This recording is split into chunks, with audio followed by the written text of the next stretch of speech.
This is not amnesty. This is not immunity. This is not a path to citizenship. It's not a permanent fix. This is a temporary stopgap measure that lets us focus our resources wisely while giving a degree of relief and hope to talented, driven, patriotic young people. Nearly 7 in 10 Americans support an immigration reform package that includes a permanent solution on DACA. Mr. President, what about the DACA case? Do they worry about what's going to happen? The Democrats have really let them down. They've really let them down. They had this great opportunity. The Democrats have really let them down. It's a shame. And now people are taking advantage of DACA, and that's a shame. Mexico has got to help us at the border. And a lot of people are coming in because they want to take advantage of DACA. And we're going to have to really see that. But new immigrants cannot take advantage of DACA. Undocumented immigrants are only eligible for protection if they were in the United States and under age 31 in June 2012. The president also tied construction of the border wall to DACA. Who is going to pay for the wall? What we're asking for and what the American people are pleading for is sanity and common sense in our immigration system.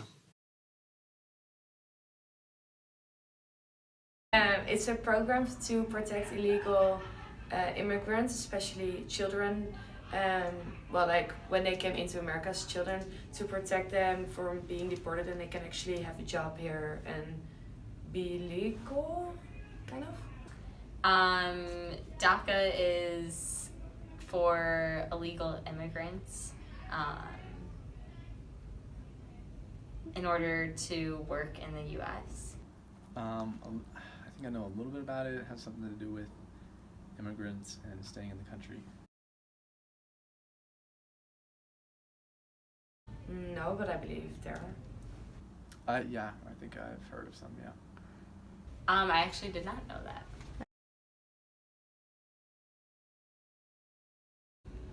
I have not. One of my teachers did bring it up when it was, I don't know, on the news.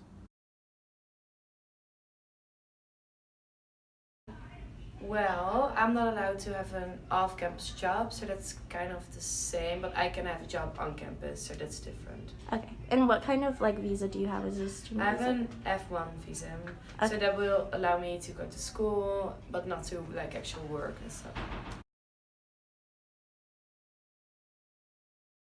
This state? No. My state? Kentucky? No. What's a legislator? Like your senator or your House of Representatives.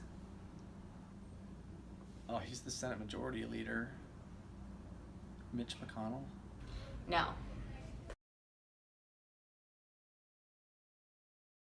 Whether a student comes from whether it's an immigrant student, whether it's a first-generation student, whether it's a student of color, whether it's a student that identifies as LGBTQ, regardless, every single student has a unique set of circumstances.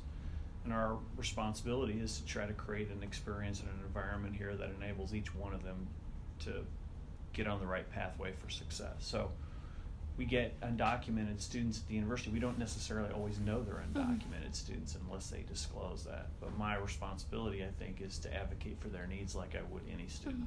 You know, the most powerful voices, I really believe, for change are often young voices, student voices, emerging adults, adolescents, probably late adolescents. So look at what's happening right now with gun control issues. The March for Your Life. I think students are so powerful in the voice that they have, and it, you're at a place in your lives where you're not encumbered in the same ways that, or mortgaged even in the same ways that sometimes you are later in life when you have,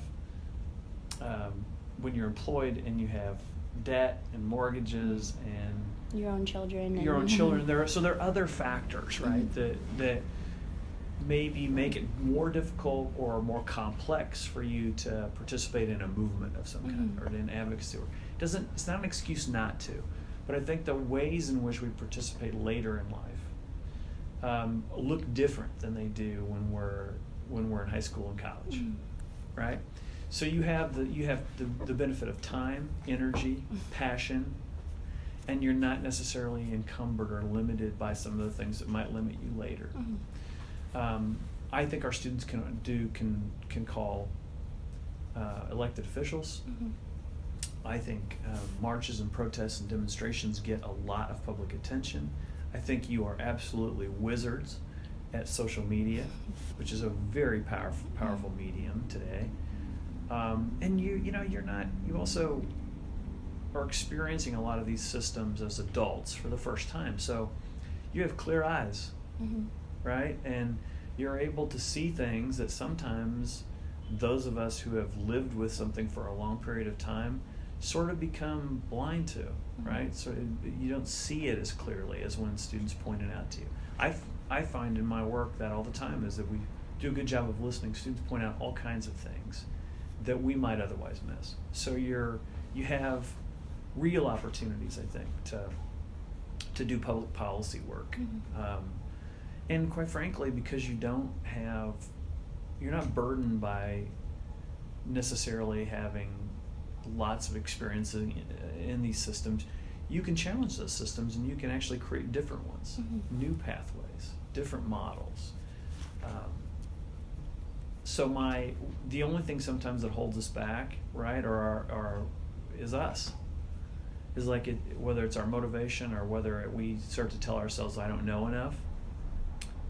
So what I tell students is you can dream anything that you want, do anything you want, and maybe parts of it will be successful and maybe it won't, or maybe the benefits of that won't be for years. But we do know that social change happens in approximations. We do know that learning is cumulative. So the thing that turns a light bulb on for someone today might have been started by something that happened a very long time ago.